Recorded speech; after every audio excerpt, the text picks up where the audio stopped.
Assalamualaikum warahmatullahi wabarakatuh.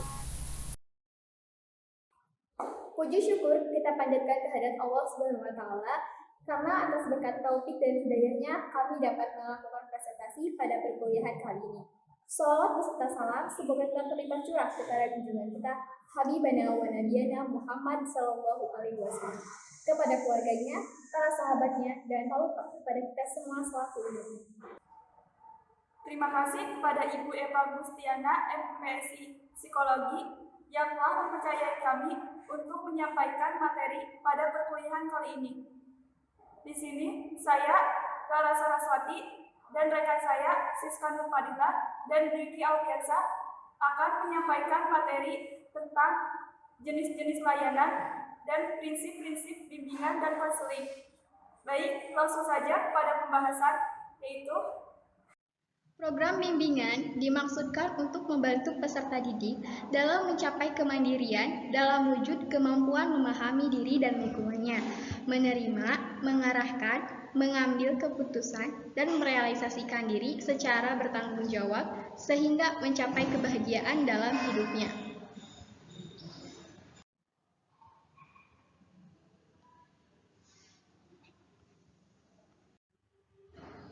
Layanan bimbingan dan konseling yaitu suatu proses pemberian bantuan yang diberikan kepada seseorang yang membutuhkan pertolongan agar tercapai kemandirian dalam pemahaman diri, sehingga orang tersebut sanggup mengarahkan dirinya sesuai dengan tuntutan dan keadaan lingkungan sekitarnya, baik itu di lingkungan keluarga, sekolah, maupun di masyarakat.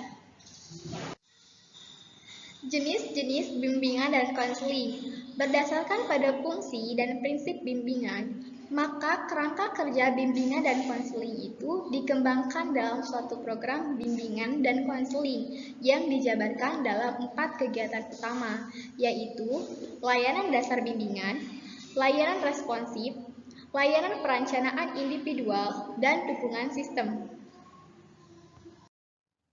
Yang pertama, layanan dasar bimbingan. Layanan dasar bimbingan adalah layanan bimbingan yang bertujuan untuk membantu seluruh peserta didik mengembangkan perilaku efektif dan keterampilan-keterampilan hidupnya yang mengacu pada tugas-tugas perkembangan peserta didik. Layanan dasar bertujuan untuk membantu konseli memperoleh dan mencapai tugas-tugas perkembangannya secara optimal, memiliki mental yang sehat, dan memperoleh keterampilan hidup. Secara rinci, tujuan pelayanan dasar dirumuskan sebagai upaya untuk membantu konseli agar 1. Memiliki kesadaran atau pemahaman tentang diri dan lingkungannya, baik di lingkungan pendidikan, pekerjaan, sosial budaya, maupun agama. 2. Mampu mengembangkan keterampilan untuk mengidentifikasi tanggung jawab atau seperangkat tingkah laku yang layak bagi penyesuaian diri dengan lingkungannya. 3. Mampu memenuhi kebutuhan dirinya dan mampu mengatasi masalahnya sendiri. Dan 4. Mampu mengembangkan dirinya dalam rangka mencapai tujuan hidupnya. Layanan dasar bimbingan terdiri dari layanan dasar bimbingan bidang pribadi dan sosial, layanan dasar bimbingan bidang belajar, dan layanan dasar di bidang karir. 1. Layanan dasar bimbingan bidang pribadi sosial. Berikut ini beberapa isi layanan dasar bimbingan bidang pribadi sosial. Praktik hubungan berdasarkan ajaran agama, contoh-contoh sikap penerimaan terhadap perubahan fisik dan psikis serta pengaruh perubahan tersebut, dan contoh-contoh pola hidup sehat. 2. Layanan dasar bimbingan bidang belajar. Berikut ini beberapa isi layanan dasar bimbingan bidang belajar.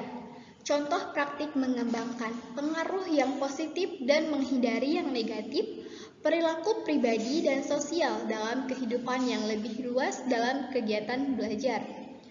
Motivasi pengembangan sikap, kebiasaan, dan keterampilan belajar di dalam dan di luar kelas.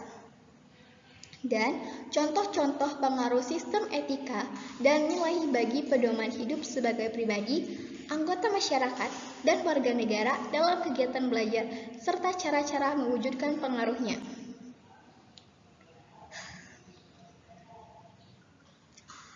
Yang kedua, layanan responsif. Layanan responsif adalah layanan bimbingan yang bertujuan untuk membantu memenuhi kebutuhan yang dirasakan sangat penting oleh peserta didik saat ini. Layanan ini lebih bersifat preventif atau mungkin kuratif. Strategi yang digunakan adalah konseling individual, konseling kelompok, konsultasi, kolaborasi, kunjungan rumah, dan alih tangan kasus atau referral. Layanan responsif memberikan bantuan yang bersifat segera karena dikhawatirkan dapat menghambat perkembangan dirinya dan berlanjut ke tingkat yang lebih serius. Hasil dari layanan ini, konseli diharapkan dapat mengalami perubahan pikiran, perasaan, kehendak, atau perilaku yang terkait dengan perkembangan pribadi, sosial, belajar, dan karir. Isi layanan responsif ini adalah 1. Bidang pendidikan. Dalam bidang pendidikan, layanan responsif terkait dengan masalah kesulitan dalam memilih pendidikan, jurusan, program studi yang cocok dengan minat dan bakat serta ciri-ciri kepribadian lainnya. 2. Bidang belajar. Dalam bidang belajar, layanan responsif terkait dengan layanan mengatasi kesulitan dalam belajar, mengatur cara belajar, memprioritaskan pelajaran, serta strategi dan teknik belajar. 3. Bidang sosial. Dalam bidang sosial, layanan responsif terkait dengan layanan mengatasi kesulitan dalam sosial, kesulitan menyesuaikan dengan lingkungan keluarga, teman, tetangga, sekolah, dan masyarakat. 4. Bidang pribadi. Dalam bidang pribadi, layanan responsif terkait dengan layanan mengatasi kesulitan dalam mengatasi konflik internal pribadi, kesulitan dalam mengambil keputusan, dan kesulitan dalam mengendalikan diri serta mengarahkan diri. 5. Bidang karir. Dalam bidang karir, layanan responsif terkait dengan layanan mengatasi masalah kesulitan dalam memilih pekerjaan dan menyesuaikan diri dengan lingkungan pekerjaan. 6. Bidang tata tertib sekolah. 7. Bidang narkotika dan perjudian. 8. Bidang perilaku seksual. Dan 9. Bidang kehidupan lainnya. Pemaparan materi selanjutnya akan dilanjutkan oleh rekan saya. Baik, yang ketiga, layanan perencanaan individual. Layanan perencanaan individual adalah layanan bimbingan yang bertujuan membantu seluruh peserta didik membuat dan mengimplementasikan rencana-rencana pendidikan, karir, dan sosial pribadinya. Tujuan utama dari layanan ini adalah membantu peserta didik memantau dan memahami pertumbuhan, perkembangan sendiri, kemudian merencanakan mengimplementasikan rencana-rencananya itu atas dasar hasil pemantauan dan pemahamannya itu. Sebagai peluncurannya adalah konsultasi dan konseling. Isi layanan perencanaan individual diantaranya sebagai berikut. 1. Bidang pendidikan dengan topik-topiknya belajar yang efektif, belajar yang memantapkan program-program yang sesuai bakat, minat, dan karakteristik kepribadian lainnya. 2. Bidang karir dengan topik-topiknya mengidentifikasi kesempatan karir yang ada di lingkungan masyarakat, mengembangkan sikap yang positif terhadap dunia kerja, dan merencanakan kehidupan karirnya. 3. Bidang sosial dengan topiknya adalah mengembangkan konsep diri yang positif, mengembangkan keterampilan sosial yang tepat, belajar menghindari konflik dengan teman, dan belajar memahami perasaan orang lain. Yang keempat, dukungan sistem. Dukungan sistem adalah kegiatan yang kegiatan manajemen yang bertujuan untuk memantapkan, memelihara, dan meningkatkan program bimbingan secara menyeluruh melalui pengembangan profesional, hubungan masyarakat dan staf, konsultasi dengan guru, staf ahli atau penasehat, masyarakat yang lebih luas, manajemen program penelitian dan pengembangan. Implementasi kegiatan utama layanan bimbingan karir didukung oleh beberapa kegiatan layanan lainnya, yaitu 1. Layanan pengumpulan data. yaitu kegiatan dalam bentuk pengumpulan data, pengolahan dan penghimpunan berbagai informasi tentang peserta didik beserta latar belakangnya. Tujuan layanan ini adalah untuk memperoleh pemahaman yang objektif terhadap peserta didik dalam membantu mereka dalam mencapai perkembangan yang optimal. Yang kedua, layanan informasi. Layanan informasi yaitu layanan yang memberikan sejumlah informasi kepada peserta didik. Tujuannya agar peserta didik memiliki informasi yang memadai, baik informasi tentang dirinya maupun informasi tentang lingkungannya. Informasi yang diterima oleh siswa merupakan bantuan dalam membuat keputusan secara tepat. 3. Layanan penempatan yaitu layanan untuk membantu peserta didik agar memperoleh wadah sesuai dengan potensi yang dimilikinya. Tujuannya agar setiap peserta didik dapat mencapai prestasi optimal sesuai dengan potensinya. Setiap peserta didik diharapkan memperoleh wadah yang tepat untuk mengembangkan segala kemampuan pribadinya. Yang keempat, layanan konseling yaitu layanan kepada peserta didik yang menghadapi masalah-masalah pribadi melalui teknik konseling. Tujuannya agar peserta didik yang menghadapi masalah pribadi mampu memecahkannya sendiri. Berbagai teknik konseling yang dapat digunakan oleh konselor diantaranya teknik raport, teknik refleksi perasaan, teknik penerimaan, teknik menstrukturkan diri, teknik diam, teknik memimpin, teknik memberikan jaminan, dan teknik mengakhiri. Yang kelima, layanan referral, yaitu untuk melimpahkan kepada pihak lain yang mampu dan berwenang apabila masalah yang ditangani itu di luar kemampuan dan kewenangan personal atau grup pembimbing di sekolah tersebut. Dalam memberikan referral, konselor menyiapkan berbagai data tentang siswa yang akan direferal, diantaranya data tentang kecerdasan, bakat, minat, kepribadian, dan latar belakang keluarga, ekonomi, serta sejarah kesehatan serta pendidikannya. Yang keenam, layanan penelitian dan tindak lanjut, yaitu layanan untuk menilai keberhasilan usaha bimbingan yang telah diberikan. Sekaligus secara tidak langsung, layanan ini dapat berfungsi untuk menilai keberhasilan program pendidikan secara keseluruhan.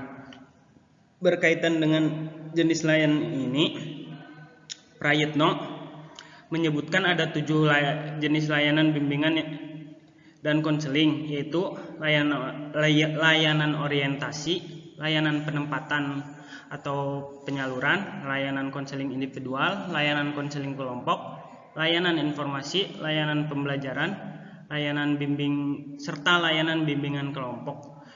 Selanjutnya, Prayitno menyebutkan bahwa selain ke-7 kegiatan layanan bimbingan dan konseling di atas, ada 5 kegiatan lain yang mendukung kegiatan tersebut, yaitu aplikasi instrumen bimbingan dan konseling, penyelenggaraan himpunan data, konferensi kasus, kunjungan rumah, serta alih tangan kasus.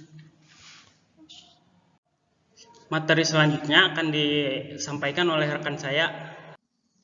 Materi selanjutnya yaitu tentang prinsip-prinsip bimbingan dan konseling. Yang pertama, pengertian prinsip bimbingan dan konseling. Prinsip berasal dari kata prinsip pra, yang artinya permulaan dengan cara tertentu yang melahirkan hal-hal lain, yang keberadaannya bergantung pada pemula itu. Prinsip ini merupakan perpaduan antara kajian teoritis dan teori lapangan yang terarah, dan digunakan sebagai pedoman dalam pelaksanaan sesuatu yang dimaksudkan.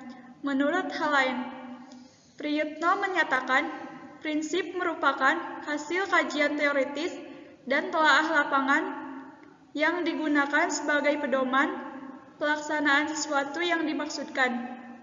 Dari pendapat ini, dapat dinyatakan bahwa prinsip-prinsip bimbingan dan konseling merupakan pemaduan hasil-hasil teori dan praktek yang dirumuskan dan dijadikan pedoman sekaligus dasar bagi penyelenggaraan pelayanan. Yang kedua, macam-macam prinsip bimbingan dan konseling. Prinsip-prinsip bimbingan konseling menurut buku bimbingan dan konseling menurut Bimi Walgito adalah sebagai berikut.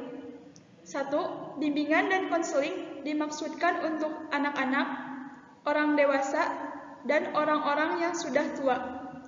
2. Bertujuan untuk memajukan penyesuaian individu.